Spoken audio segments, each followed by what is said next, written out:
گار ہیں بندے، سبحان اللہ سبحان اللہ یا سبحان رب اللہ سبحان تیری رحمت کے طلبگار ہیں بندے، یا رب تیری رحمت کے طلبگار ہیں بندے۔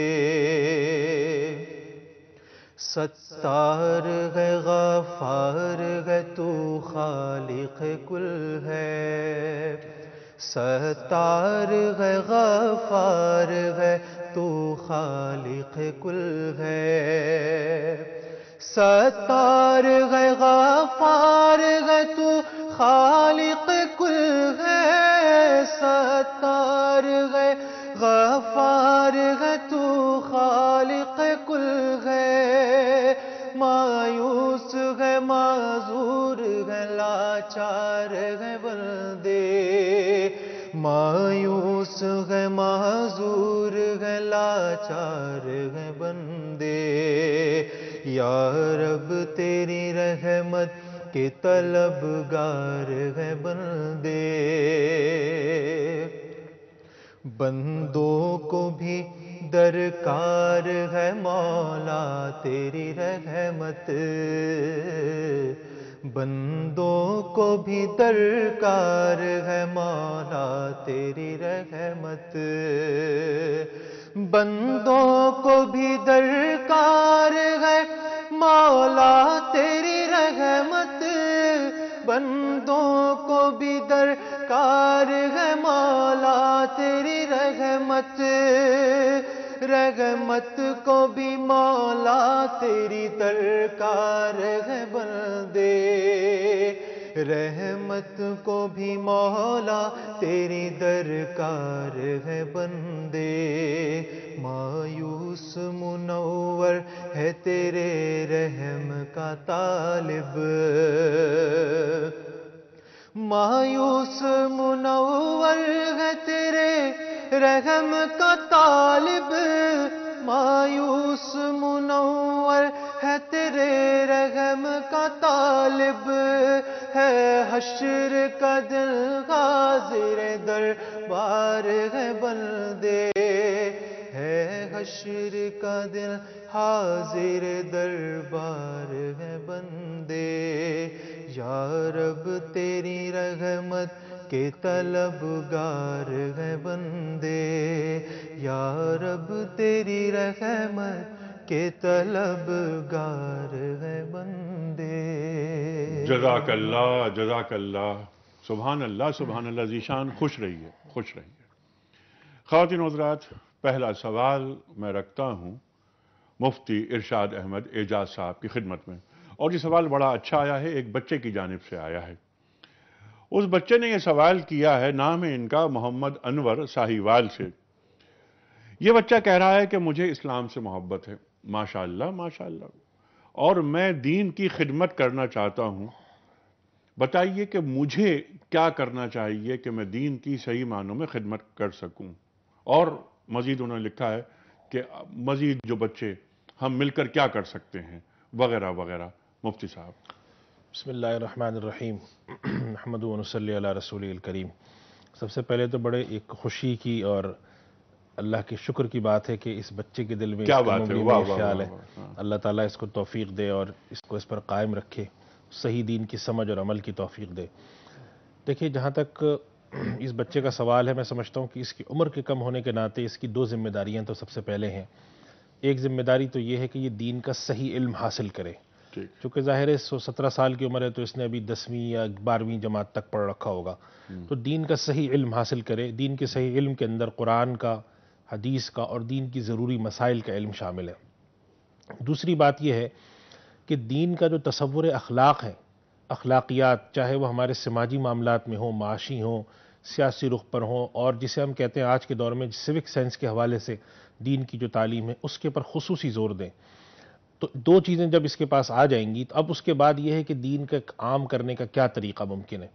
ایک تو یہ کہ دین کو عام کرنے کے لیے سب سے پہلے میں سمجھتا ہوں آج کے دور کے اندر جو طریقے ہیں کہ یہ بچے، اس طرح کے نوجوان اپنی مختلف اس اپنے علاقے میں محلے میں کچھ کمیٹیاں یا اس قسم کی چیزیں بناتے ہیں جس کے اندر وہ دین کی یا اس حوالے سے مختلف سرگرمیاں انجام دے سکتے ہیں، کچھ محافل کا انعقاد کر سکتے ہیں جس کے اندر بیٹھ کر دین کے مذاکرے ہوں، مسجد کے اندر اس طرح کا کوئی نظم قائم کیا جا سکتا ہے بڑوں کے ساتھ بیٹھ کر کہ بھئی ہمارے ہاں درس قرآن یا درس حدیث ہو، قرآن کے پیغام کو عام کیا جائے، ہمارے محلے کے اندر اس قسم کی چیزیں قائم ہوں جو گھر گھر جا کر ہم لوگوں کو ترغیب دے کے لائیں۔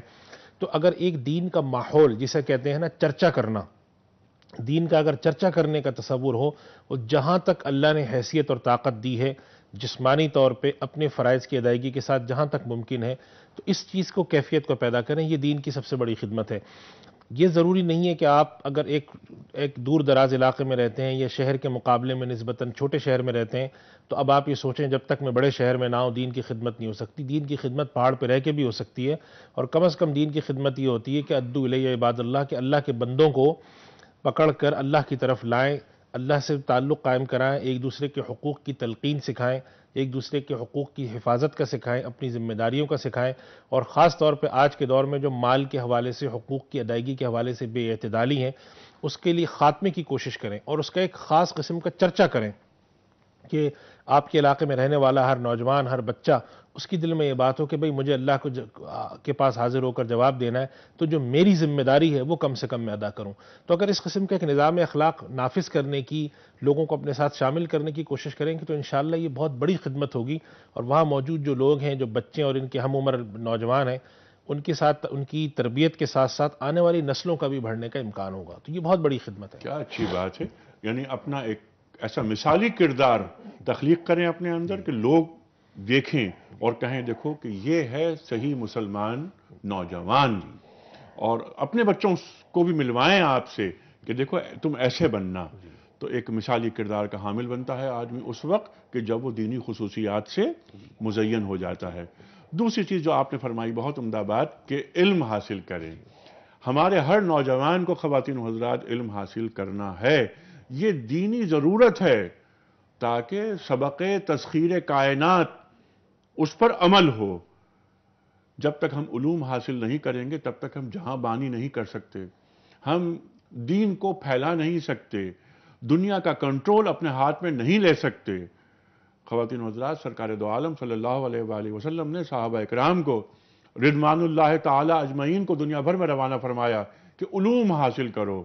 جوں ہم علم حاصل کرتے ہیں، خشیت خداوندی کے ساتھ ساتھ ہم میں دنیا چلانے کے اوصاف پیدا ہو جاتے ہیں۔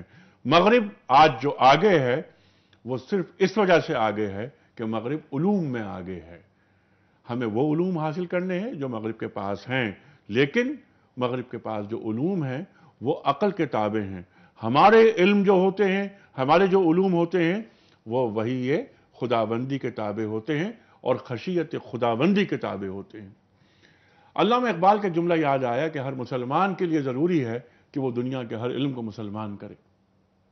ضروری ہے کہ ہمارے نوجوان دنیا کے ہر علم کو مسلمان کریں، اور جیسا مفتی صاحب نے فرمایا انہیں اس سوال سے بہت خوشی ملی، مجھے بھی اس سوال سے بڑی خوشی نصیب ہوئی کہ ہمارے نوجوانوں میں اس طرح کے جذبات اور احساسات زندہ ہیں۔ اور آپ دیکھیے کہ ذیشان جو نعت خواں آج بیٹھے ہوئے ہیں ہمارے پاس، ذیشان نے بھی بہت اعلیٰ تعلیم حاصل کی اور اعلیٰ تعلیم حاصل کر رہے ہیں، اور ان کا جو ہدف ہے بہت بڑا ہے، لیکن دین سے ایک تعلق، دین سے محبت انہوں نے اپنے مزاج کا حصہ بنا لیا۔ دین سے محبت کو مزاج کا حصہ بنانا ہے، یہ ہے کام نوجوانوں کا، خاص طور پر کیونکہ مستقبل ان کے ہاتھ میں ہے۔ اگلی کال لیتے ہیں۔ ذیشان میں نے ٹھیک کہا آپ کے بارے میں؟ مجتبیٰ ذیشان۔ ٹھیک، اچھا۔ اب یہ ہے کہ کال لے لیتے ہیں کچھ۔ ہاں جی جناب والا، السلام علیکم۔ جی السلام علیکم۔ وعلیکم السلام، فرمائیے۔ جی میں دبئی سے بات کر رہی ہوں، قدسیہ سلطانہ۔ جی فرمائیے۔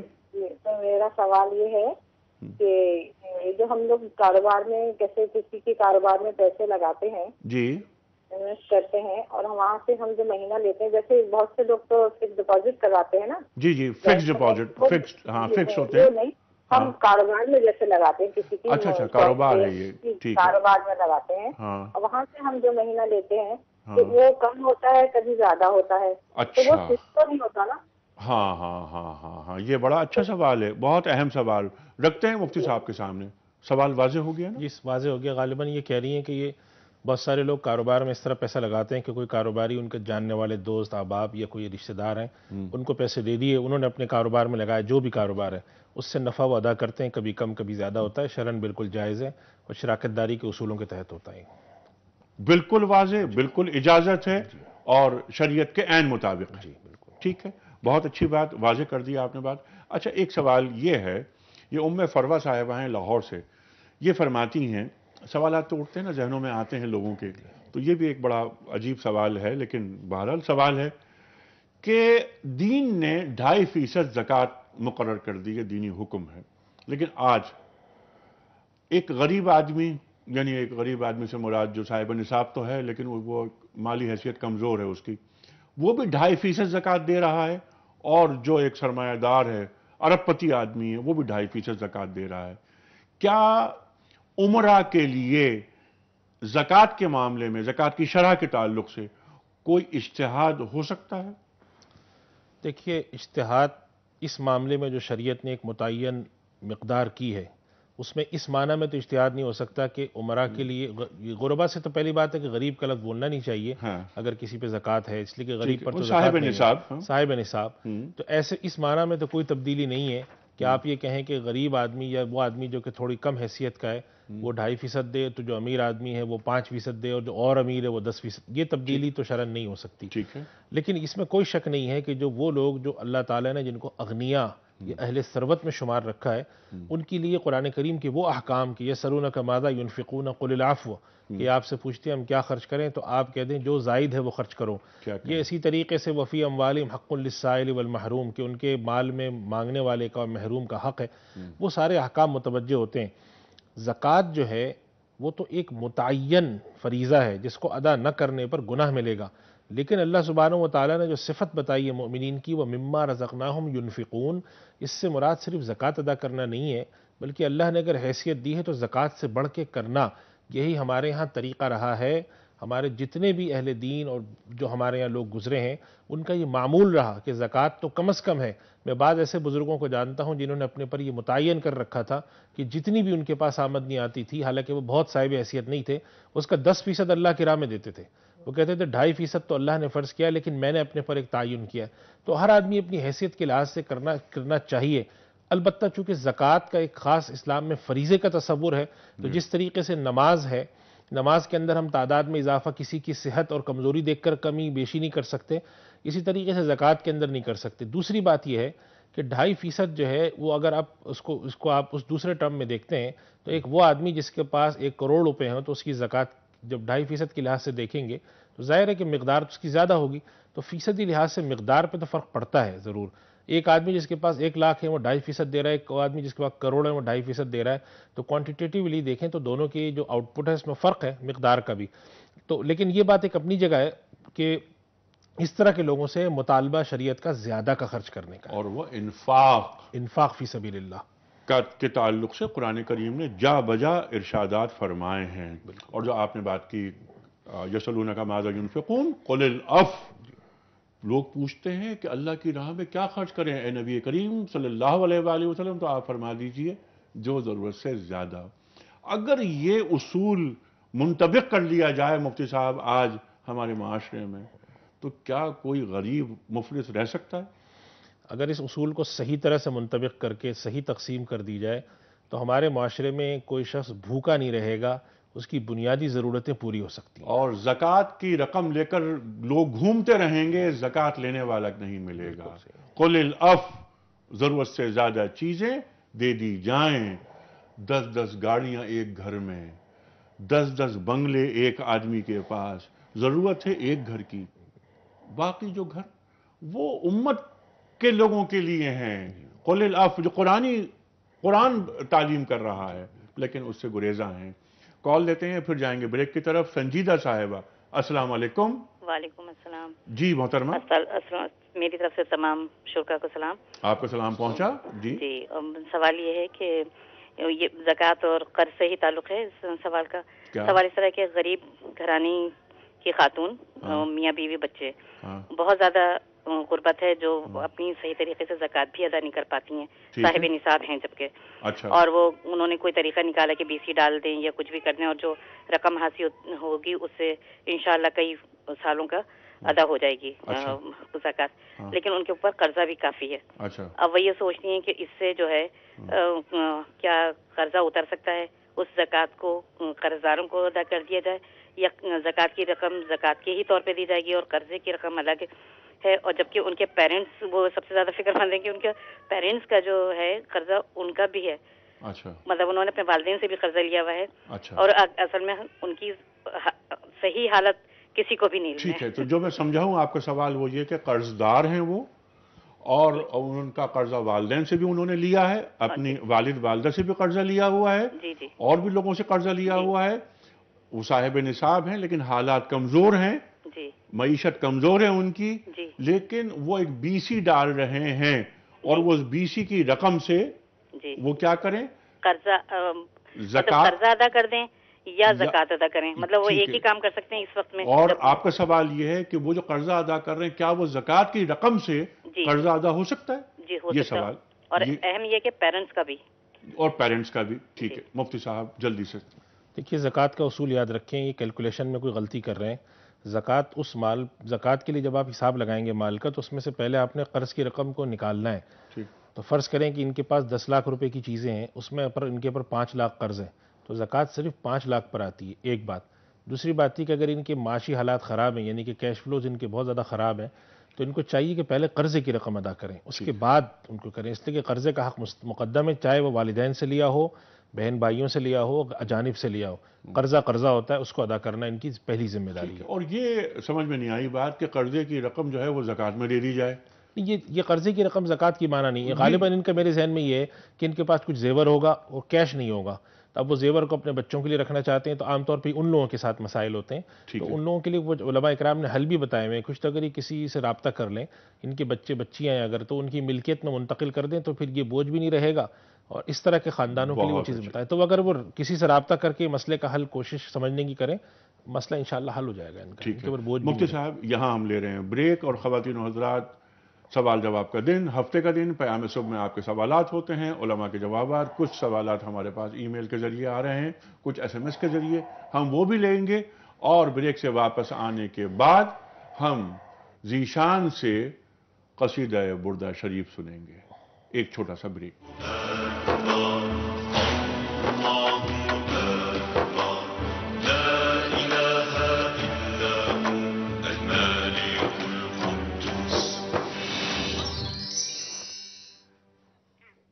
ویلکم بیک خواتین و حضرات، پیام صبح میں ایک بار پھر خوش آمدید، تشریف فرما ہے محترم مفتی ارشاد احمد اعجاز صاحب، اور آج جو نوجوان نعت خواں ثنا خوان رسول کریم صلی اللہ علیہ وآلہ وسلم تشریف فرما ہے دنیا ٹی وی کے کراچی اسٹوڈیوز میں، نام ہے ان کا مجتبیٰ ذیشان۔ اسٹوڈنٹ ہیں خواتین و حضرات، یہاں ایک کراچی کے ایک بہت بڑے اسکول سے انہوں نے اے لیولز میں نمایاں نمبروں سے کامیابی حاصل کی، ڈگری کر رہے ہیں، BBA کر رہے ہیں۔ خواتین و حضرات، ایسے نوجوانوں سے مل کر بڑی خوشی ہوتی ہے ہمیں کہ جو دنیاوی تعلیم بھی حاصل کرتے ہیں، دینی تعلیم بھی حاصل کرتے ہیں، اور دین سے محبت کو اپنے مزاج کا حصہ بنا لیتے ہیں۔ ایسے نوجوانوں کو اللہ سلامت رکھے، ہمیشہ ہر نوجوان کو سلامت رکھے۔ مسلمان نوجوان ہماری مستقبل کی نوید ہوتے ہیں، ہمیں اب آج کے نوجوان سے مل کر بڑی خوشی ہوتی ہے کہ وہ ہم سے بہت آگے ہیں، بہت اچھا سوچتے ہیں، اور ہمیں یقین ہو جاتا ہے ان نوجوانوں سے مل کر، اور مایوسی دور ہو جاتی ہے۔ ذیشان صاحب قصیدہ بردہ شریف آپ عطا فرمائیے۔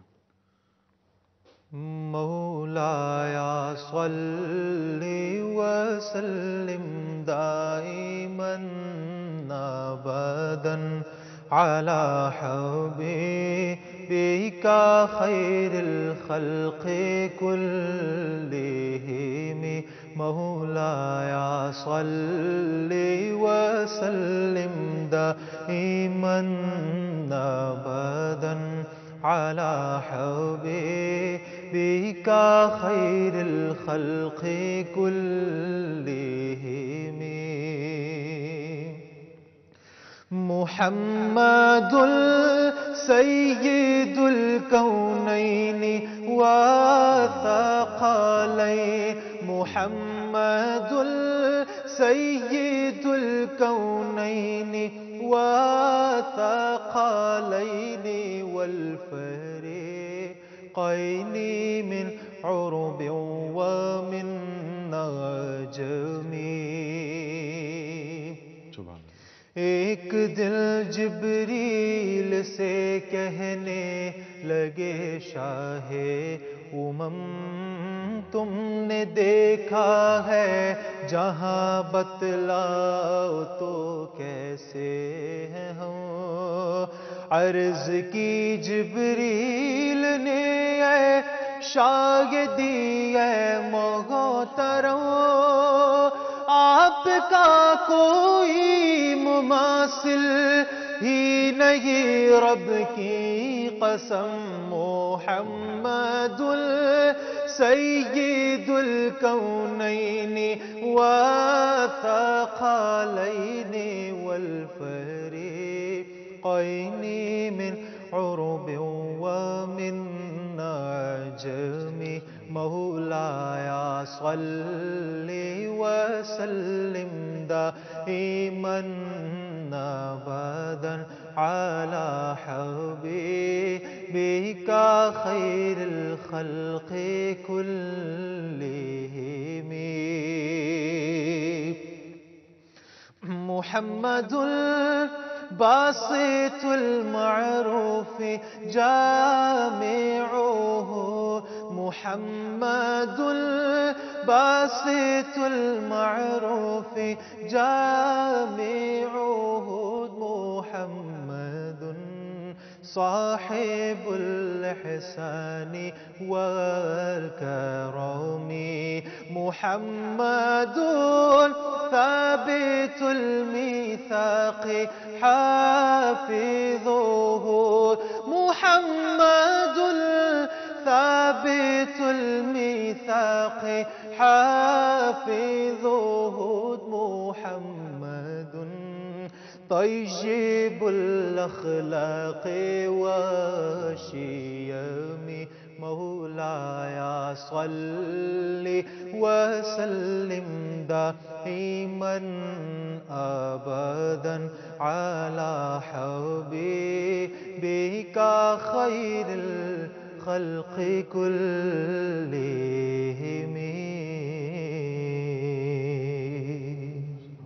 جزاک اللہ جزاک اللہ جزاک اللہ. سبحان اللہ سبحان اللہ. خوش رہیے ذیشان، خوش رہیے. واہ واہ واہ واہ واہ. خواتین حضرات کچھ کالز ہیں بہت دیر سے انتظار کر رہی ہیں، ان کو لیتے ہیں، اس کے بعد ہم رکھتے ہیں سوالات جو ای میل اور ایس ایم ایس کے ذریعے مل رہے ہیں ہمیں. جی السلام علیکم. السلام علیکم منیک صاحب، عاصم بات کر رہا ہوں لاہور سے. جی عاصم صاحب کیسا؟ ٹھیک ٹھاک. آپ کا پروگرام بہت ہی اچھا ہوتا ہے الحمدللہ، اور قابل تحسین ہے آپ کی جو خدمات ہے اسلام کے لیے. ارے بس اللہ قبول کرے. دوسرا یہ ہے کہ میرا سوال یہ تھا کہ ایک تو اقتدار کی جنگ میں جو مرنے والے ہیں، کیا جیسا کہ آج کل ٹرینڈ ہے ان کو شہید کہنا درست ہے؟ ویسے تو درست نہیں ہے، لیکن یہ آپ ذرا اس کی لوگوں کو تھوڑا سا بتا دیں. اور دوسرا یہ ہے کہ نماز کی رکعتوں میں جو مختلف ہمارے اوقات 5 ٹائم کی نمازیں ہیں، ان کی رکعتوں میں فرق جو ہے یعنی کم زیادہ وہ کیوں ہے؟ اس کی وجہ کیا ہے؟ کم زیادہ کیوں ہے؟ اللہ کے رسول صلی اللہ علیہ وسلم نے اس طرح نمازیں پڑھ کے بتا دی ہمیں اور حکم دے دیا. اب جو کہہ دیا، جو فرما دیا آپ نے وہ حرف آخر ہے. لیکن یہ سوال رکھیں گے مفتی صاحب کے سامنے. کچھ کالز اور لے لیں آپ کی اجازت اگر ہو تو. جی بالکل. جی السلام علیکم. جی وعلیکم السلام انیک صاحب، صادق بول رہا ہوں کراچی سے. سر میرا ایک بڑا آج کے حالات اور اس کے حوالے سے، والد کے حوالے سے بھی ہے اور حالات کے حوالے سے بھی ایک سوال ہے. کیا؟ کہ میرے والد کی ابھی ریسنٹلی ڈیتھ ہوئی ہے، کچھ 6 مہینے پہلے ہوئے ہیں. اچھا. ہوئی ہے اور حالات کی وجہ سے میں ان کی قبر پہ نہیں جا پاتا. اس علاقے میں اتنے حالات خراب ہیں اور ایک گلٹ ہے میرے ذہن میں، میرے دل میں. اور میں فاتحہ نماز پڑھتا ہوں، ان کے لیے دعا کرتا ہوں. میرے خواب میں بھی وہ پرسوں آئے اور میری دعا ہے کہ میں بس بڑا پریشان ہوں اس حوالے سے کہ میں ان کی قبر پہ جاؤں اور ایک دعا کروں، لیکن حالات کی وجہ سے مجھے لوگ، میرے دوست احباب منع کرتے ہیں اس طرف مت جاؤ. تو میں کیا کروں؟ میں بڑا پریشان ہوں اس حوالے سے، پلیز میری ہیلپ کریں.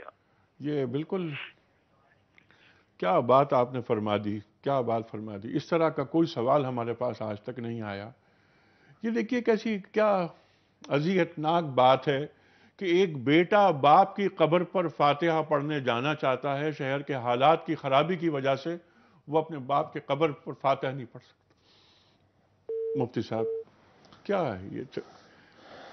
بہت ہی افسوس کی بات ہے. اس وقت جو حقوق کا ضیاع ہے، جان مال کا ضیاع ہے، تو وہ اب یہاں تک پہنچ گیا. کل ہی میں نے خبر پڑھی ہے کہ کسی علاقے میں پنجاب میں 3 بھائی تھے، وہ والدہ کی فاتحہ کے لیے کچھ سامان لے کے آ رہے تھے، ان پہ فائرنگ ہوئی، 2 بیچارے مر گئے، ایک شدید زخمی ہے. توبہ تو اللہ تعالیٰ اپنا فضل فرمائے. اور ظاہر ہے کہ باپ کے انتقال کے ایک صدمہ ہوتا ہے اور پھر اولاد کی خواہش بھی ہوتی ہے، لیکن کم سے کم یہ تو ہے کہ اپنے والد کی طرف سے وہ 3 کام کر سکتے ہیں، ان کے لیے وہ مغفرت کی دعا کریں. کم سے کم یعنی جو 3 کام ہوتے ہیں مردے کے لیے کر سکتے ہیں: دعائے مغفرت کرنا، ایصال ثواب کرنا نیک کام کر کے، نمبر 3 ان کی طرف سے صدقہ کرنا. یہ کام کریں. اللہ تعالیٰ جب حالات اچھا کرے تو کسی وقت جا کے بھی کر لیں. یہ اس یقین کے ساتھ کریں کہ جب جو بھی کام آپ اپنے والدین کے لیے کرتے ہیں، مغفرت کی دعا ہو، ایصال ثواب ہو یا ان کی طرف سے صدقات خیرات ہوں، اللہ تعالیٰ اس کا اجر و ثواب ان کو پہنچاتا ہے اور یہ چیز نافع ہوتی ہے. قبر پر آپ جا کے کریں تو بھی، قبر سے دور رہ کے کریں تو بھی، لیکن قبر پہ جانے سے جو انسان کی ایک انسیت و دل کو سکون و قرار ہے، وہ تو آپ صلی اللہ علیہ وسلم کا بھی ارشاد ہے. تو اس وجہ سے یہ واقعتاً یہ اوروں کی طرح میں بھی یہ بھی تلقین کروں گا کہ اگر اس قسم کے حالات کا خطرہ ہے تو وہاں جا کر یہ کام نہ کریں، اس لیے کہ پھر ان کے بھی جو ان کے پر متعلقین ہیں، ان کے بچے ہیں اور ان کے گھر والے، ان کے لیے اپنی جان خطرے پہ نہ ڈالیں اور یہاں سے رہ کر دعا کریں مغفرت کی والد کی. اللہ تعالیٰ ان کے درجات کو بلند کرے، ان کے گناہوں کا معاف فرمائے، ٹھیک ہے، اور ان کو جنت الفردوس میں جگہ دے. دعا کرنے والی اولاد کتنی خوش نصیب ہوتی ہے، اور وہ والدین کتنے خوش نصیب ہوتے ہیں کہ جن کی اولاد ان کے مرنے کے بعد ان کے لیے دعا مانگتی ہے. لیکن یہ دیکھیے شہر کے حالات خراب ہیں. اس پر آدمی دعا ہی کر سکتا ہے کہ جب ان مردوں کے ساتھ یہ ہونے لگے، انسان یہ نہ کر سکے بس اللہ آپ سب کی جان مال عزت. اس کا ذمہ دار کون ہے اور اس پہ باز پرس کس کی ہوگی؟ ان اہل اقتدار کی کہ جن کے پاس یہ عنان حکومت ہے اور وہ بندگان خدا کو قبرستان اور مساجد جانے کی راہ میں رکاوٹ بنے. یقیناً سربراہ مملکت کا تو اتنا بڑا معاملہ ہے کہ سربراہ مملکت، حدیث شریف میں صاف آیا ہے کہ کلکم راعن، تم میں سے ہر شخص جو ہے وہ ایک نگہبان ہے، چرواہے کی طرح ہے. قیامت کے دن اس سے پوچھا جائے گا. یہی وجہ تھی کہ ہمارے یہاں جو نیک بزرگ تھے وہ جب اس قسم کا بوجھ آتا تھا تو وہ بھاگ جاتے تھے کہ بھائی ہم سے اپنی گردن چھڑانا مشکل ہے، چجائے کہ اتنے سارے لوگوں کی گردن چھڑائی جائے. اور یہ مشہور واقعہ جو آتا ہے کہ ہارون الرشید سے جو مخاطب کر کے کہا تھا کسی نے، اے خوبصورت چہرے والے، اتنی اس امت کا جو بوجھ ہے اس کا تو قیامت میں کیا جواب دے گا؟ تو یہ تو فکر ہونی چاہیے. اور بات وہی ہے جو ہم پروگراموں میں کرتے آئیں کہ اگر تصور آخرت اور خشیت الہی نہ ہو تو پھر ہر ذمہ داری انسان کے لیے بالکل بے معنی پرکاہ جسے ہم کہتے ہیں برابر ہوتی ہے. ورنہ اگر احساس ہو تو انسان اپنے اعمال کے لحاظ سے اس میں خشیت ہوتی ہے، چاہے کہ پوری امت کا اور خلق کا بوجھ اٹھائے. تو اب اللہ تعالیٰ سے دعا ہے کہ اللہ تعالیٰ ایسے صالح حکمراں اور ایسے لوگ عطا فرمائے کہ جو ملک کے ساتھ، وطن کے ساتھ، دین کے ساتھ مخلص ہوں، حقوق کی اور فرائض کی ادائیگی کا خیال کرنے والے ہوں. اور کیا کہہ سکتے ہیں اس پر حسرت اور افسوس کے علاوہ؟ اور کیا ہو سکتا ہے؟ یہ عاصم صاحب کا سوال آیا تھا لاہور سے کہ اقتدار کی جنگ میں جو لوگ جان دے دیتے ہیں کیا وہ شہید ہیں؟ دیکھیے، اقتدار کی جنگ تو حقیقی معنوں میں دیکھا جائے تو وہ تو صرف سیاست کو کہتے ہیں ہم. اقتدار کی جنگ میں تو کوئی لڑائی جھگڑا ہونا نہیں چاہیے. ایک اصول حدیث شریف میں جو بیان ہوا ہے اس کے تحت علماء نے لکھا ہے کہ اگر کوئی مسلمان اس طرح سے مارا جائے کہ وہ بے گناہ تھا، یعنی بے گناہ سے مراد یہ کہ اس کے اوپر کوئی قتل کسی عدالتی نظام کے تحت ثابت نہیں ہوا تھا، وہ قتل کی سزا اس کی نہیں تھی اور وہ مارا جائے اور اس کو قتل خطا کے طور پہ نہیں باقاعدہ مارا جائے، تو حدیث شریف میں آتا ہے کہ ایسا شخص شہید ہے. اب یہ ایک الگ بات ہے کہ ہر آدمی ہر سیاسی وابستگی رکھنے والے اپنے لوگوں کو شہید کہتے ہیں. اگر ان میں سے کوئی بے گناہ مارا گیا ہے اور شہید کے احکام اس پہ جاری ہوتے ہیں تو وہ ہوں گے. باقی ایک اور چیز بھی جو میں نے محسوس کی ہے کہ شہید کا لفظ آج کل جو ہے وہ بے گناہ مارے جانے کے یا بے قصور مارے جانے کے لیے بولا جانے لگا ہے، حتیٰ کہ بعض غیر مسلموں کے لیے بھی کہا جاتا ہے کہ وہ شہید ہیں. شہادت کا ایک خاص اسلام میں تصور ہے. اصل شہید وہ ہے جو راہ خدا میں اعلاء کلمت اللہ کے لیے لڑتا ہوا مارا جائے. لیکن رسول اللہ صلی اللہ علیہ وسلم نے امت کے اندر کچھ وہ لوگ جو اس قسم کی طریقے سے مارے جائیں ان کو بھی شہادت کا درجے کے طور پہ رکھا گیا ہے. بس یہ بات یہیں تک ہے. باقی تو بہت سارے لوگ ہیں، بہت ساری باتیں کرتے ہیں. شرن شہید وہ شخص ہے جو بے گناہ شہید کیا جائے، یعنی میدان جنگ کے علاوہ ایک اس شخص کو بھی کہا جاتا ہے جو بے گناہ شہید ہو، یعنی بے گناہ اس کو قتل کیا جائے، اس پر اس کا کوئی جرم نہ ہو اور اس کا جو قتل ہے وہ خطأ نہ ہو بلکہ عمدن ہو. تو ایسے شخص کو شہید کہا جاتا ہے اور اس کے بر شہید کے احکام بھی جاری ہوتے ہیں. ٹھیک ہے. اچھا، اسی بات کو ذرا سا آگے بڑھاتے ہوئے، آگ میں جلنے سے کوئی شخص انتقال کر جاتا ہے وہ بھی شہید ہے؟ اس طرح کی کئی روایت آتی ہیں کہ آگ سے جلنے والے کے بارے میں آتی ہیں، پیٹ کی بیماری والے کے بارے میں آتی ہیں، بعض جو کہنا پرانے مرض ہیں اس کے ذریعے مارے جانے والے کے بارے میں آتی ہیں. میں نے عرض کیا تھا کہ رسول اللہ صلی اللہ علیہ وسلم نے صحابہ سے دریافت کیا کہ تم شہید کسے کہتے ہو؟ انہوں نے کہا یا رسول اللہ جو شخص جنگ میں لڑتا ہوا مارا جائے. تو آپ نے فرمایا اس طرح تو میری امت میں شہداء کی تعداد کم ہو جائے گی. تو پھر آپ صلی اللہ علیہ وسلم نے، چونکہ اللہ تعالیٰ نے آپ کو تو شارع کی حیثیت دی تھی، تو آپ نے کچھ لوگوں کے بارے میں ارشاد فرمایا کہ یہ لوگ شہید ہیں. اس کے بارے میں علماء کی رائے ہے کہ یہ معنوی طور پہ ان کو شہداء کا منصب ملے گا، یعنی اللہ تعالیٰ ان سے قیامت کے دن ان کے گناہ معاف فرما کے ان کو جنت میں داخل کرے گا. اس فہرست میں جی، حاملہ خاتون، پریگننٹ، حاملہ خاتون کا بھی آتا ہے کہ وہ غرس میں مر جائے تو وہ عورت بھی جو ہے اس کو بھی شہادت کا درجہ ہے. تو اس کی کافی فہرست ہے. بعض لوگوں نے اس کو جمع بھی کیا ہے کہ کس کس قسم کے لوگوں کے بارے میں فرمایا گیا ہے. اکثر ان میں سے جو لوگ ہیں وہ معنوی شہید ہیں، لیکن ایک ہوتا ہے جو معنوی طور پہ حقیقی شہید وہ ہوتا ہے کہ وہ جس حالت میں ہو، اگر اسی یعنی اپنے کپڑوں کے ساتھ خون اور اس کے ساتھ بغیر غسل کے اس کو دفن کیا جاتا ہے، تو اس کے اندر ایک تو میدان جنگ کا آدمی ہے وہ ایسے ہی دفن کیا جاتا ہے. لیکن اگر کوئی آدمی بے گناہ مارا جائے تو اس کے پر بھی شہادت کے احکام ہیں. بہت سارے ہمارے ہاں جو علماء اکرام اس طرح سے شہید ہوئے ہیں تو ان کو باقاعدہ اسی طریقے سے بغیر غسل کے ان کو اسی کپڑوں میں رکھا گیا، اور قیامت کے دن حدیث شریف میں آتا ہے کہ ان کو اسی طرح سے اٹھایا جائے گا کہ بھئی وہ اس حالت میں تھے، تو یہی اٹھایا جائے گا کہ یہ تیرے راہ میں بے گناہ شہید ہوئے تھے، ان کا کوئی قصور نہیں تھا سوائے اس کے کہ یہ تیرا نام لیتے تھے. تو یہ چیزیں جو ہیں اس چیز کا ذرا سا ہم دھیان رکھیں. تو اگر کوئی شخص واقعتاً ہے، بھلے وہ سیاسی کسی پارٹی کا ہو، کسی بھی کوئی سیاسی رہنما ہے، لیکن اگر اس کو بے گناہ قتل کیا جاتا ہے اور وہ مسلمان ہے اور اس کو قتل کرنے والے نے اس کو ٹارگٹ کر کے قتل کیا ہے تو اس پر بھی شہید کے احکام جاری ہوں گے. اس لیے کہ ہم تو یہ جانتے ہیں اگر ایک شخص اللہ کا نام لیتا ہے، رسول اللہ صلی اللہ علیہ وسلم پہ ایمان ہے، وہ مسلمان ہے. اب اگر اس کے لیے وہ شخص اور ایک متقی آدمی دونوں مسلمان ہیں، اگر وہ بے گناہ قتل کیا جائے گا تو اس پر بھی شہید کے احکام جاری ہوں گے. اگر بے گناہ قتل کیا جائے گا تو وہ شہید کے احکام اس پر بھی لاگو ہوں گے. ٹھیک ہے. اچھا، یہ جو عاصم صاحب کا ایک سوال یہ بھی تھا کہ نمازوں میں جو رکعتوں کی تعداد ہوتی ہے یہ مختلف کیوں ہے؟ وہ تو آپ نے جواب دے دیا تھا لیکن آپ کا جواب جی میں عرض کرتا ہوں. دین وہ ہے جو اللہ کے رسول صلی اللہ علیہ وسلم نے کیا. ما آتکم الرسول فخذوہ. دین وہ نہیں جو ہم کریں. اگر رسول اللہ صلی اللہ علیہ وسلم نے اگر 2 رکعت پڑھی ہیں تو اس سے ایک چیز زائد کرنا اللہ کی نظر میں مقبول نہیں. بس یہ خلاصہ ہے اس کا. بس یہ خلاصہ ہے اس کا. اچھا، اب آ جاتے ہیں ای میلز کے سوالوں کی جانب. مہر علی صاحب ہے نوڈیرو لاڑکانہ سے. ان کا سوال یہ ہے کہ برتھ کنٹرول یہ خاندانی منصوبہ بندی کا دین میں کیا تصور ہے، کیا یہ جائز ہے؟ ہمارے ہاں خاندانی منصوبہ بندی والے عورتوں کو آپریشن کرانے کا مشورہ دیتے ہیں تاکہ ان کی صحت اچھی رہے، اور آگے وہ لکھتے ہیں کہ اور وہ زیادہ بچے پیدا نہ کریں. یہ کیا فرمائیں اصل میں گے؟ دیکھیے خاندانی منصوبہ بندی کا جو معاملہ ہے وہ اس کے اندر کافی پیچیدگیاں پیدا ہو گئی ہیں. 2-3 میں اس کی بنیادی باتیں عرض کر دوں. بہت ساری جگہوں پہ خاندانی منصوبہ بندی کا جو مقصد ہے، بنیادی طور پہ جو مقصد ہے وہ آبادی کے اضافے کو کنٹرول کرنا ہے.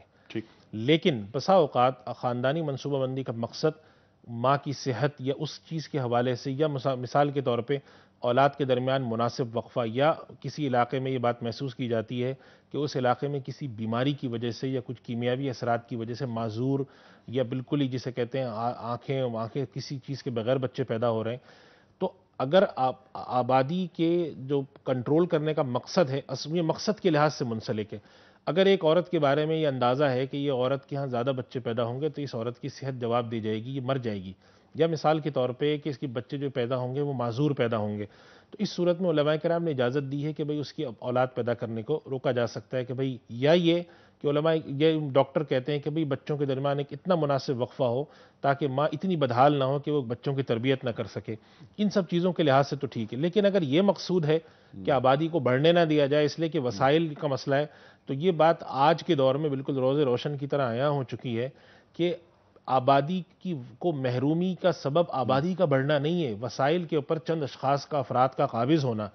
وہ مسائل جو معاشی خرابیوں کی وجہ سے پیدا ہوئے ہیں اس کو یہ لوگ ظالم لوگ آبادی سے جوڑ دیتے ہیں۔ آج کے دور میں یہ سوال سب سے اہم ہے کہ اگر آبادی پاکستان کی آدھی بھی ہو جائے تو کیا اس کے اوپر وسائل کی غیر منصفانہ تقسیم سے ان کی حالت اچھی ہو سکتی ہے؟ نہیں ہو سکتی۔ اصل چیز وسائل کی تقسیم، ایکسپلائٹیشن ہے، اس کا استعمال نہ کرنا ہے، اور جو نظام کا پورا دھرم۔ تو اب اس وجہ سے آپ یہ دیکھیں، میں نے ایک دفعہ اس مسئلے پہ تحقیق بھی تھوڑی سی کی تھی کہ وہ سارے مسائل جو کہ اکنامک مس مینجمنٹ کی وجہ سے ہیں اس کو اٹھا کے جوڑ دیتے ہیں آبادی کے ساتھ۔ اور ایک اور بھی ایک اہم بات ہے، پچھلے دنوں میں نے یہ رپورٹ پڑھی ہے کہ وہ ملک خاص طور پہ جیسے چائنا ہے، وہاں پر اس میں کافی برتھ کنٹرول پہ معاملہ ہوا، تو وہاں پر جو ڈیموگرافک چینجز اور وہ آئی ہیں تو بعض علاقے ایسے ہو گئے ہیں، ہندوستان کے اندر بھی بعض علاقے جہاں پہ کنٹرول نہیں تھا لیکن معاشرے میں تھا، لڑکے کی خواہش کہ وہاں پر لڑکے زیادہ ہو گئے ہیں اور لڑکیوں کا تناسب 30% رہ گیا ہے، تو وہاں پر آگے چل کے شادیوں کا کیا ہوگا، کس قسم کی کیفیت پیدا ہوگی؟ بہار میں بھی یہ مسئلہ ہے، چائنا میں۔ تو کہنے کا مقصد یہ ہے کہ اللہ تعالیٰ کے نظام میں جب آپ مداخلت شروع کرتے ہیں اس کے نتائج اتنے خراب اور اتنے زیادہ سنگین ہوتے ہیں کہ پھر اب وہ دوبارہ اس کی طرف لوٹ کے جا رہے ہیں۔ آج وہاں پر یہ گفتگو شروع ہو چکی کہ ہم نے جو یہ 2 کی 3 کی پابندی لگائی تھی یہ ابس لگائی تھی، اگر ہم اکنامک ڈیولپمنٹ پہ اتنا خرچہ کرتے تو شاید زیادہ بہتر ہوتا۔ اور یہ بات جو آپ نے بہت اہم بات فرمائی کہ ہم وسائل کا جو استحصال کر رہے ہیں لوگ، ان کو اگر روک دیں تو ہمارے پاس یہ معاشی وسائل پیدا نہ ہوں۔ قرآن کریم پہ ارشاد فرماتا ہے کہ لا تقتلوا اولادکم خشیۃ املاق نحن نرزقہم وایاکم، ہم اولاد کو کیوں قتل کرتے ہو، کیوں روکتے ہو؟ ہم تمہیں بھی رزق دیتے ہیں اور انہیں بھی رزق دیتے ہیں۔ مفتی صاحب، یہاں وقت ختم ہو رہا ہے پروگرام کا، اور ابھی ہمیں کلام اقبال بھی سننا ہے ذیشان سے۔ خواتین و حضرات، پروگرام یہاں ختم ہو رہا ہے، لیکن آج کی بات اور اس کے بعد کلام اقبال۔ آج کی بات صاحب نہج البلاغہ حضرت علی مرتضیٰ کرم اللہ وجہہ۔ آپ فرماتے ہیں کہ جو شخص کسی یتیم پر ظلم کرتا ہے تو اس کی سزا یہ ہے کہ اس کی اولاد نافرمان ہو جاتی ہے۔ جو شخص کسی یتیم پر ظلم کرتا ہے تو اس کی سزا یہ ہے کہ اس کی اولاد نافرمان ہو جاتی ہے۔ ذیشان صاحب، کلام اقبال کے لیے میں گزارش کروں گا، آپ کون سا کلام اقبال سنا رہے ہیں؟ ہر لحظہ ہے مومن کی ہر لحظہ ہے مومن کی نئی شان نئی آن، گفتار میں کردار میں اللہ کی برہان، ہم سایہ جبریل امی بندہ خاکی، ہے اس کا نشیمن نہ بخارا نہ بدخشان۔ ارشاد۔ ہر لحظہ ہے مومن کی نئی شان نئی آن، ہر لحظہ ہے مومن کی نئی شان نئی آن، گفتار میں کردار میں اللہ کی برہان، گفتار میں کردار میں اللہ کی برہان، ہر لحظہ ہے مومن قہاریو غفاریو قدوسیو جبروت، قہاریو غفاریو قدوسیو جبروت، یہ 4 عناصر ہو تو بنتا ہے مسلمان، یہ 4 عناصر ہو تو بنتا ہے مسلمان، ہر لحظہ ہے مومن۔ ہم سایہ جبریل امی بندہ خاکی، ہم سایہ جبریل امی بندہ خاکی، ہے اس کا نشیمن نہ بخارا نہ بدخشاں، ہے اس کا نشیمن نہ بخارا نہ بدخشا ہر لحظہ ہے مومن. اور یہ راز کسی کو نہیں معلوم کہ مومن، یہ راز کسی کو نہیں معلوم کہ مومن، یہ راز کسی کو نہیں معلوم کہ مومن.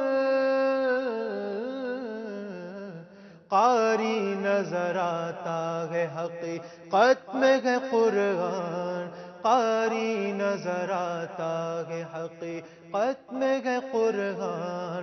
ہر لحظہ ہے مومن کی نئی شان نئی شان، گفتار میں کردار میں اللہ کی برہان. ہر لحظہ ہے مومن. ماشاء اللہ ماشاء اللہ. اللہ اکبر.